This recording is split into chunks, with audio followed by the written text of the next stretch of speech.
What's up, guys? K built it here, and today I'm doing my torque wrench video for Teck's Talking Shop. I have a variety of torque wrenches here that I'm going to talk about, and I'm going to give you a little history on torque wrenches. Alright, let's go.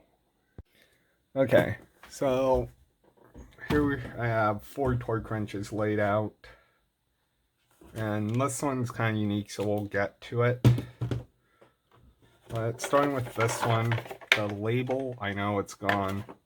This is a ulcer Tools 1/4 inch pound torque wrench.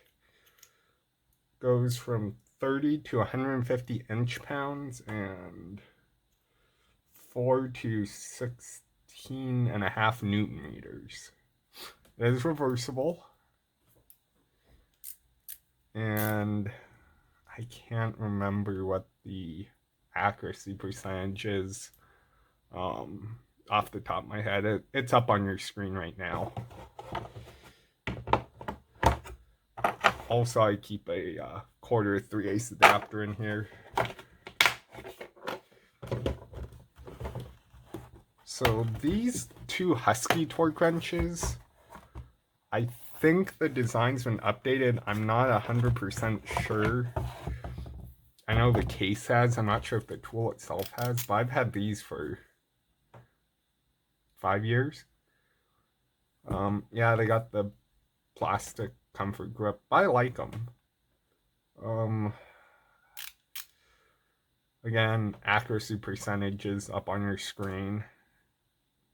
This one is 10 to 100 foot-pounds and 20.3 to 142.4 Newton meters. And it, like I said, it's 3/8 drive. Super easy to adjust.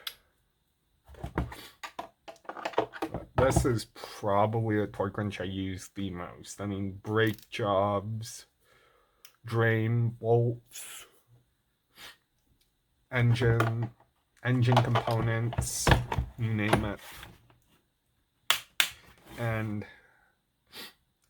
I have put these on a certified accurate snap-on torque tester, and they tested within like 2% or something. So super accurate, or super accurate enough, I should say. So this is my 1/2 inch Husky. Like all the others, it is reversible. Same handle. And this one is 30 to 250 foot-pounds and 54.2 to 352.6 Newton meters. This gets used obviously for big stuff. What I like is it's a little bit longer than most of the 1/2 inch torque wrenches. Most of the 1/2 inch torque wrenches end about here. This one's a little bit longer, so it gives you a little more leverage.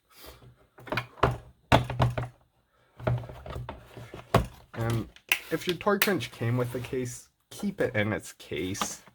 I mean, these are precision tools. You don't want to beat them up too much.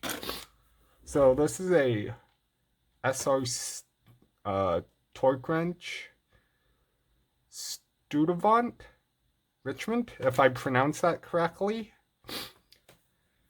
And it goes, it's more of an industrial application torque wrench, honestly. But 50 is 750 foot-pounds. And I'll put the accuracy and, nope, did I say foot-pounds? 50 is 750 inch-pounds. I'll put the conversion up on your screen again, as well as the accuracy. But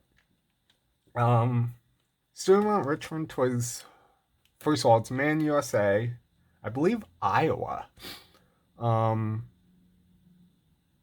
Was the first company to sell, or individual company to sell a torque wrench of a beam style, which I don't have in front of me, but Chrysler actually invented the beam torque wrench for torquing down aluminum cylinder heads, and then sold the patent to Studevant.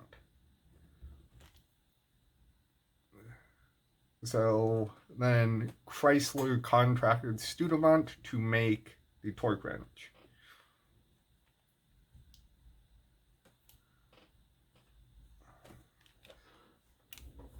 What I really like about this one is an SR Studevant enrichment makes a lot of different torque wrenches. But what I like is I don't have a pocket screwdriver actually, so I'm using a nail here. But the head is interchangeable. So here's a 3/8 drive head. This is the only head I have.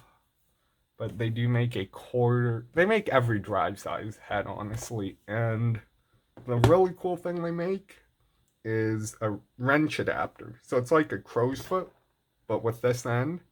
So it'll slide on here, and you can torque jam nuts and things down.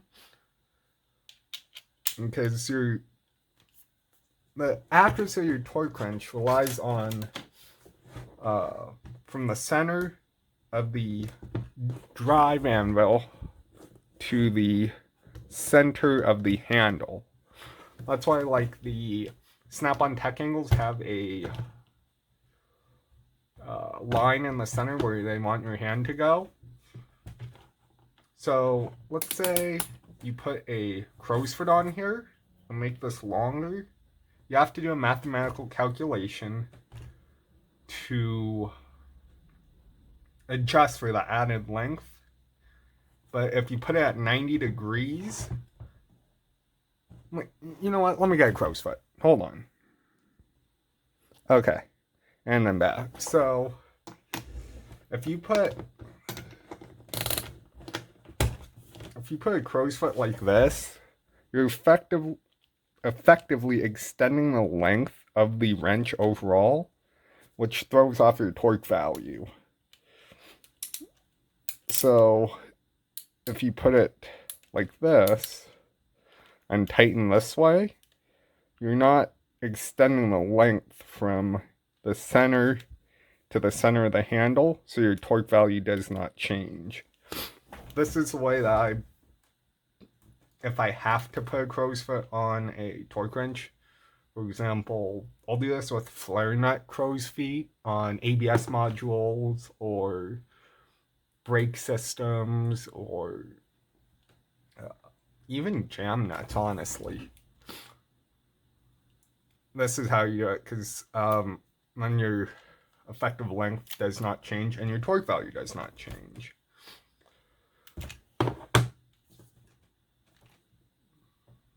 So, you can research torque wrenches, the history if you're curious, but that was a brief history. The mechanism inside of these, it's simply just a spring-loaded notch and it clicks over. That's how these work. Digitals have a stress gauge inside, and split beams are just a split beam with a clicker. But for a torque wrench to remain accurate, you want to zero it out at the end of the day. Zero out meaning put it to its lowest value, put it back in its case and store it. Especially with these, because the spring that's inside, if you leave it compressed, it will get a memory. And then your accuracy at lower values, your accuracy gets worse and worse. Again, don't break bolts loose with these. This one's kind of unique in that it won't click. It just has a solid beam inside in the counterclockwise direction. When the clockwise direction, it clicks. So suppose you could break stuff loose, but you really don't want to. So, yep, that is my torque wrench video. Check out everyone else's torque wrench videos. And thanks for watching Teck's Talking Shop. Like, comment, share, subscribe. Be sure to check out everyone's channels, and we'll see you guys next time.